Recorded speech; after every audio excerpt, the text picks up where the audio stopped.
Tom joined the new order of Cadets of Temperance, being attracted by the showy character of their regalia. He promised to abstain from smoking, chewing, and profanity as long as he remained a member. Now he found out a new thing, namely, that to promise not to do a thing is the surest way in the world to make a body want to go and do that very thing. Tom soon found himself tormented with a desire to drink and swear. The desire grew to be so intense that nothing but the hope of a chance to display himself in his red sash kept him from withdrawing from the order. 4th of July was coming, but he soon gave that up. Gave it up before he had worn his shackles over 48 hours, and fixed his hopes upon old Judge Frazier, Justice of the Peace, who was apparently on his death-bed and would have a big public funeral, since he was so high an official. During 3 days Tom was deeply concerned about the judge's condition and hungry for news of it. Sometimes his hopes ran high, so high that he would venture to get out his regalia and practice before the looking-glass. But the judge had a most discouraging way of fluctuating. At last he was pronounced upon the mend, and then convalescent. Tom was disgusted, and felt a sense of injury too. He handed in his resignation at once, and that night the judge suffered a relapse and died.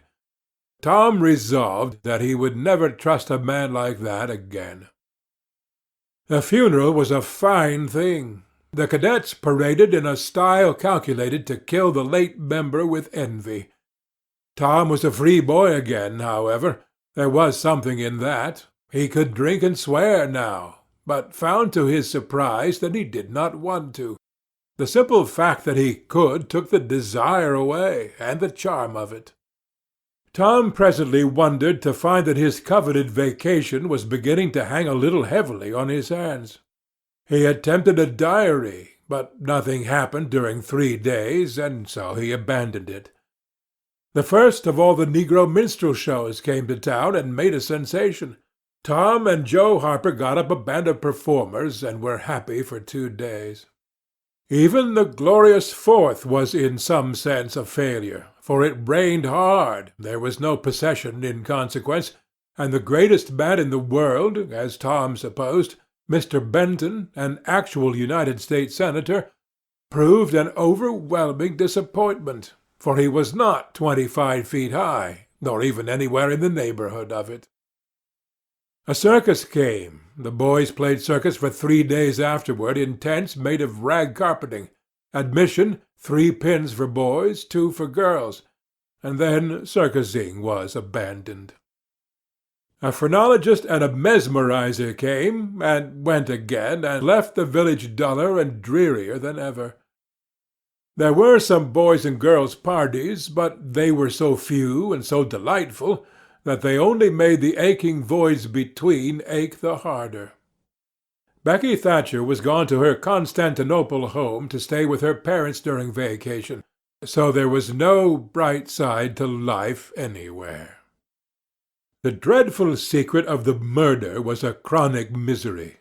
It was a very cancer for permanency and pain. Then came the measles.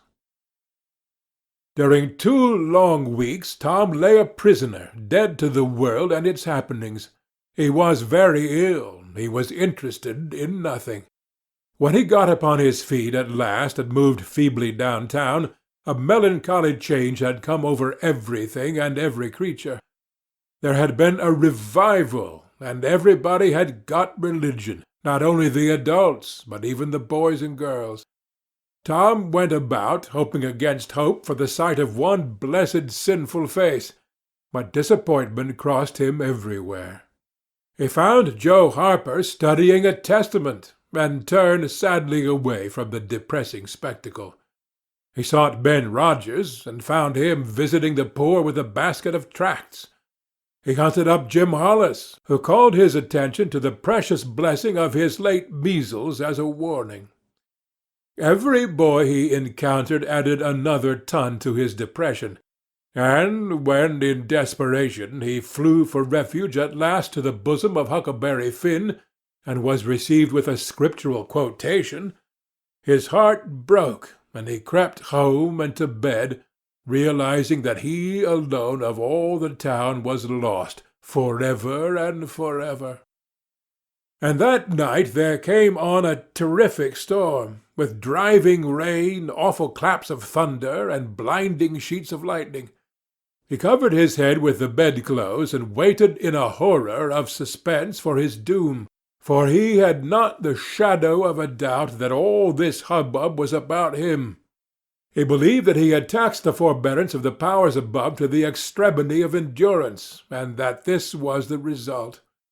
It might have seemed to him a waste of pomp and ammunition to kill a bug with a battery of artillery, but there seemed nothing incongruous about getting up such an expensive thunderstorm as this to knock the turf from under an insect like himself. By and by the tempest spent itself, and died without accomplishing its object. The boy's first impulse was to be grateful and reform. His second was to wait, for there might not be any more storms. The next day the doctors were back. Tom had relapsed. The 3 weeks he spent on his back this time seemed an entire age.